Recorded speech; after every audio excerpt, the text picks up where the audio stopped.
Эгерде сиздердин дагы тоонун астында бийик жерде жериңиздер болсо, кайрак жер. Ошондой жерлерге суу чыгарсаңыздар болот. Бүгүн туугандар насос боюнча контент болот. Бул биздин арыгыбыз. Жазында ак кум менен аппак кум кошулуп калат. Азыр суу аз кезинде көрсөтүп берейин. Суу кампа кандай курулуш керек? Мына бул биздин суу кампа. Азыр жалбырактар түшүп тазалана элек. Мына ушул каналыбыз. Ушул каналдан суу келет дагы биринчи камерага кирет. Мунун тешиги, эки тешиги бар, бирөө астында, бирөө жогорусунда. Эгерде суу көп болсо, кум көп агып аткан болсо, демек анда астыңкысын жаап коебуз да, үстүнкүсү ачык калат. Эгерде суу ушундай аз болуп кала турган болсо, анда астыңкысын ачабыз. Мына ушул эки камерадан турат. Мына ушул 1 метрлик, мына ушуга чейин аз жакшы көрүнбөйт экен. Ушул кумкана, ушунун ичиге бүт мусор толуш керек. Андан кийин таза суу көтөрүлүп туруп, жогору көтөрүлөт да. Ортосунда дуалы бар. Ошо дуалдан ашып, анан мына чуңкурга түшө баштайт. Бул уже чуңкур ичиге. Ушул жерден таза сууду жогору карап айдай баштайт. Кандай насостор айдайт дей турган болсоңуздар, туугандар, кырылчатка. Бир кырылчатка болсо, биз 10 метрге эсептейбиз. Анткени биздики 400, 500, 600 метрге чейин алыстыкта турат. Мына ушул 6 кырылчаткалуу, 6 камералуу боло турган болсо, 6 камералуу 5 киловаттык насос кеминде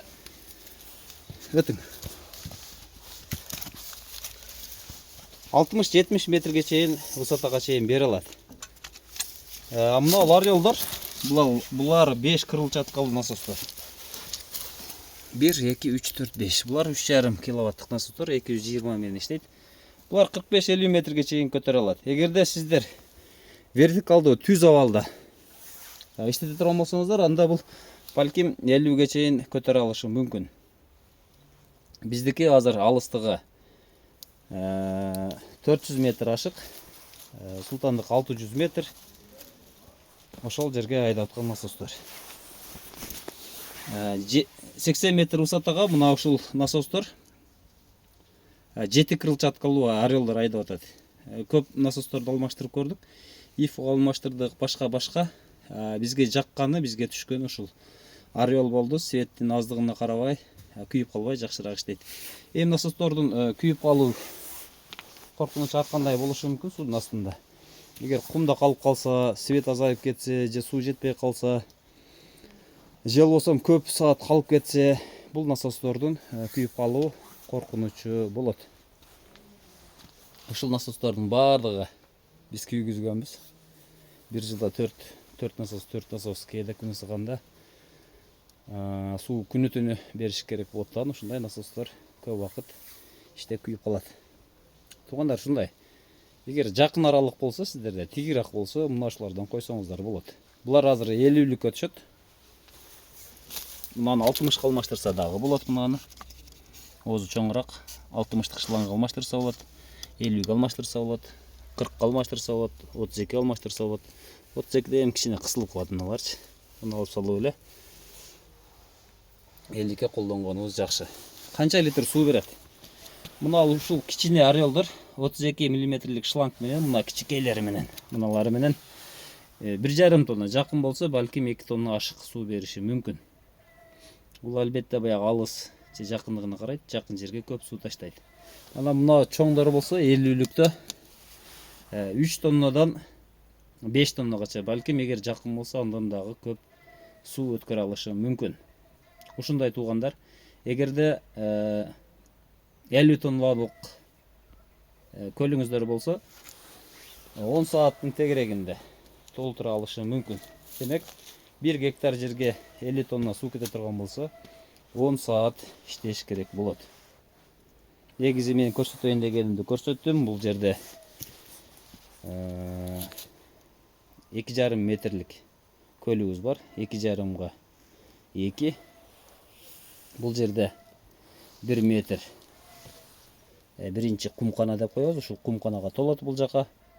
Андан кийин суу көтөрүлүп, деңгээл нар жака өтөт. алдындағы түбіне салып қойып қойсыздар. Егер түбіне салып қойсаңыздар, құмдың ішінде қалып қалса, ақырын құмдың ішінде қызыйт дагын насостың күйүү ықтималдуулугу жогору болот. Азыр суу аз бизде, жайында бул аппак болгон кумдуу суу агат. Ошон үчүн мына тешикти коюп атканда мына ушундай бирөөнү жогорудан бирөөнү ылдыйдан ачып коюңуздар. Азыр кум мына жактан агып кете берет. Ал жакка кирет таза суу. Аерден дагы фильтр болот десем болот, андан кийин буяка өтөт. Эгер жалбырактар кошулуп экинчи камерага өтө турган болсо, анда насостун өзүнүн сеткасынан өтпөй кармап калат. Ошону кээде бир карап турасыздар. Ушундай. Эгерде тамчылаткычка түздөн түз берем десеңиздер, эгер кумдуу боло турган болсо, ал жакта кум толуп калышы мүмкүн. Себеби баары бир арасынан кумдар өтөт. Барып аякка түшүп, тамчылаткычка кетип калышы мүмкүн. Ошондуктан аякта да бачок коюп туруп, ошол бачоктон дагы нары айдаса, ошондо более-менее тазараак фильтр койбосо болот да. Же болбосо аякка фильтр коюп, фильтр аркылуу берсеңиздер болот.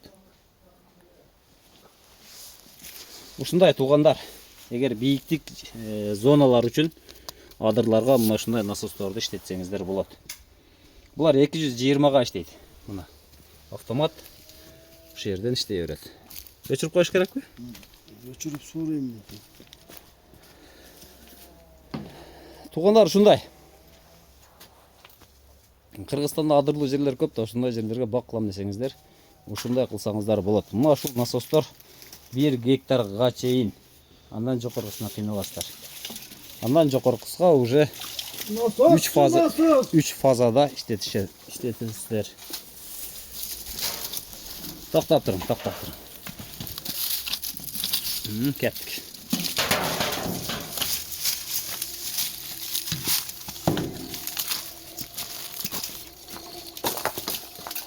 Сиздер менен Багастыр Кыргызстан каналы болду. Бірінші ман болыңыздар туғандар.